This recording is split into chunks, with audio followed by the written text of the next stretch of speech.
இன்றைய வசனம் எரேமியா 32ஆம் அதிகாரம் 19வது வசனம். அவனவனுக்கு அவனவனுடைய வழிக்கு தக்கதாகவும் அவனவனுடைய கிரியைகளின் பலனுக்கு தக்கதாகவும் அளிக்கும்படி உம்முடைய கண்கள் மனுபுத்திரருடைய எல்லா வழிகளின் மேலும் நோக்கமாய் இருக்கின்றன. இந்த வசனம் நமக்கு போதிப்பது என்ன?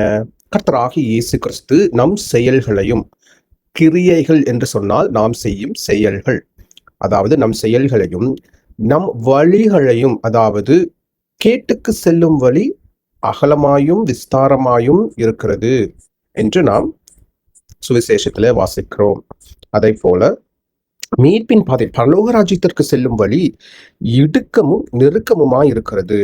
இதனுடைய அர்த்தம் என்னவென்றால், கேட்டிற்கு செல்லும் வழி அகலம் என்றால் நாம் விரும்பியபடி நாம் மனம் போன போக்கிலே உலகம் நமக்கு தரக்கூடிய எல்லாவித இன்பங்களையும் அனுபவித்துக் கொண்டு, அதாவது நேர்மையாக அல்லாமல் உலகத்துக்கு ஏற்ற இன்பங்களிலே நாம் மூழ்கி திளைத்து எந்த ஒரு கட்டுப்பாடும் இன்றி கர்த்தருடைய கட்டளைகளுக்கு கீழ்ப்படியாதபடி நடக்கின்ற அந்த பாதையே விஸ்தாரமான அகலமான பாதை. அதாவது அதில் நடக்கும் பொழுது நமக்கு உலக காரியத்திலே உலக பிரகாரமாக சிந்திக்கும் பொழுது அது நமக்கு இன்பமாக இருக்கும். அப்படிப்பட்ட ஒரு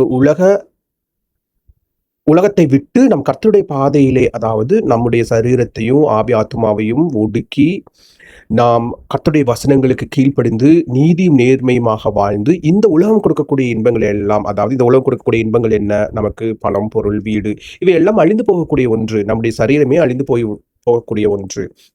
அப்போ அப்படிப்பட்ட அழிந்து போகக்கூடிய மாம்ச இச்சைகளை நாம் தேடாமல், ஜீவனத்தின் பெருமை கண்களின் இச்சையை தேடாமல், நாம் அழியாத நித்திய ஜீவனை தேடும்படியான அந்த பாதை இடுக்கமான பாதையாக இருக்கும். ஆனால் நாம் அதில் நடந்து பழகிவிட்டோம் என்றால் அது நமக்கு இடுக்கமாக இருக்காது. அது நமக்கு மிகவும் இன்பமாகவும் மிகவும் மகிமையாகவும் இருக்கும். அப்படிப்பட்ட கர்த்தருடைய வேத வசனத்துக்கு கீழ்ப்படிந்து நடக்கும் பொழுது கர்த்தர் உத்தமனுக்கு கேடகமும் நீதிமானுக்கு மெய்ஞானத்தையும் வைத்திருக்கிறாராம். எனவே நாம் அப்படிப்பட்ட இடுக்கமான வழியிலே நடக்கும் பொழுது, நற்காரியங்களை செய்யும் பொழுது கர்த்தர் நம்மளுடைய செயல்களையும் நம்முடைய வழிகளையும் பார்க்கும்படியாக அவருடைய கண்கள் நோக்கமாய் இருக்கிறது. இதற்கான இணைவசனம் நாம் 2 நாளாகமத்திலே வாசிக்கிறோம். அதாவது தம்மை பற்றி உத்தம இருதயத்தோடு இருக்கிறவர்களுக்கு தம்முடைய வல்லமையை விளங்க பண்ணும் பொருட்டு கர்த்தருடைய கண்கள் பூமி எங்கும் உலாவிக் கொண்டிருக்கிறது என்ற இணை வசனத்திற்கு ஏற்ப இப்பொழுது கர்த்தர் அந்த வசனத்தை நினைவூட்டுகிறார். அதை போல இந்த வசனமும் நம்முடைய செயல்களும் நம்மளுடைய வழிகளும் என்னவென்று பார்த்து அதற்கு தகுந்த பலனைத்தான் நமக்கு கர்த்தர் அளிக்கிறார். எனவே நம்முடைய வழிகள் நன்மையாகவும் நம்முடைய வழிகள் நீதியாகவும் இருக்கும் பொழுது, ராஜ்யத்தையும் அவருடைய நீதியும் பரலோக ராஜ்யத்தையும் நீதியும் தேடும் பொழுது கர்த்தர் நமக்கு இம்மையிலும் மறுமையிலும் அனைத்தையும் கொடுத்து ஆசீர்வதிக்கிற தேவனாயிருக்கிறார். கர்த்தராகிய இயேசு கிறிஸ்துவின் பரிசுத்த நாமத்திற்கு மகிமை உண்டாவதாக. ஆமேன்.